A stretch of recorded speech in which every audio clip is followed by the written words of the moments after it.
Dr. Mir from ProFysio Physical Therapy. Today I'm going to go over a few exercises for the overhead athlete and the young thrower with you. A couple of really important things we want to address when it comes to young throwers, whether it's pitchers or quarterbacks, is shoulder stability.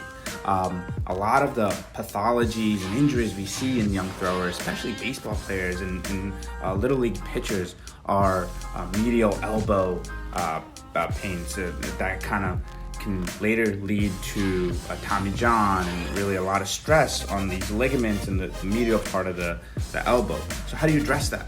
You really need to look at the athlete's shoulder, and kind of what I have here in terms of shoulder stability through some of the muscles in the rotator cuff, which stabilizes that humeral head, the head of the arm into the shoulder blade, but also the muscles that control the shoulder blade itself. Our shoulder blade is actually attached to the rest of our body with only muscles, right? There's no true joint. So what we call the scapulohumeral rhythm, right? Those muscles to really control movements like this is significantly important to these young athletes.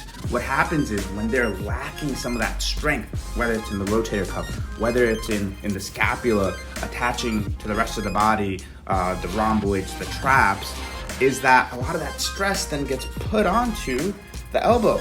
So when there's a lack of stability here, right, the muscles are not contracting correctly, there's just weakness, the scapula is winging out here, all of that force then is coming into that medial part of the elbow. There's a lot of shear forcing going on there. So a lot of micro tears are happening in that medial part of the elbow.